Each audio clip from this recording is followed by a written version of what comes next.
OneTaste marketed itself as a sanctuary. It was a wellness empire built on the promise of emotional healing, tranquility, and profound interpersonal connection. But the reality of that operation was ultimately defined here, inside a federal courthouse in Brooklyn. Founder Nicole Dadadone was sentenced to 9 years in federal prison for orchestrating a forced labor conspiracy. Her head of sales, Rachel Cherowitz, received a 78-month sentence, alongside a massive $12 million forfeiture order levied against the organization. These federal sentences mirror the severity of human smuggling or labor camp convictions, despite the crime taking place inside a high-end corporate startup. Prosecutors successfully argued that systematically manipulating an employee's psychology and finances meets the exact legal definition of human trafficking. This conviction strips away the illusion of consent that shields much of the wellness industry, revealing the precise architecture of a modern labor trap. The trap relied on lowering new recruits' psychological defenses, using the language of clinical science and highly structured routines. The company sold Orgasmic Meditation as a clinical, non-demand physiological exercise, framing it as a wellness routine to bypass the usual barriers associated with sexual touch. This chart shows the results of peer-reviewed research published in PLOS One. It tracks self-reported feelings of interpersonal closeness before and after engaging in the OM practice. The data revealed a specific anomaly. The practice generated the sharpest spikes in closeness among non-romantic partners. OneTaste weaponized this clinically simulated intimacy. They used the predictable physiological response to build rapid, unearned trust with highly vulnerable new recruits. That trust served as the top of a highly optimized sales funnel.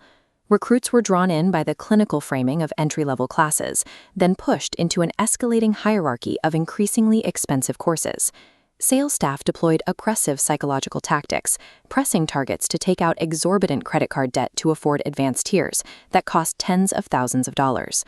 The organization collected intimate psychological data during the initial wellness sessions. Sales teams used those exact insecurities to exploit specific financial vulnerabilities in each recruit. They deployed the language of self-expansion and healing to construct a state of total financial dependency. Once a recruit was financially crippled, the organization offered them a way out. They converted the debt into labor. This is the mechanism of debt bondage, and it functioned as the core engine of the OneTaste business model. Victims were absorbed into the company's workforce, subjected to grueling 18-hour days that routinely stretched from 7 in the morning until 1 a.m.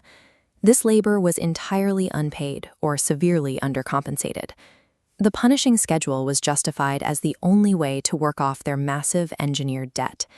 The relentless cycle kept victims physically exhausted and deliberately isolated from any outside support networks that might intervene.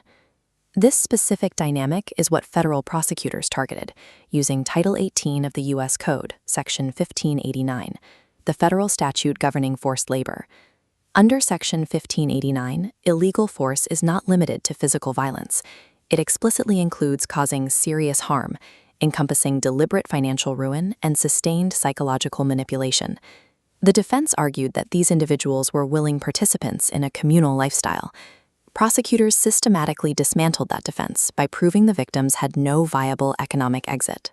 The law recognizes a clear threshold. Consent is legally void if it is coerced through a manufactured debt that the victim is never actually permitted to pay back. The mechanism that finally brought the federal government to OneTaste's doorstep was investigative journalism. In 2018, Bloomberg Businessweek published an extensive exposé detailing the organization's high-pressure sales tactics and labor abuses.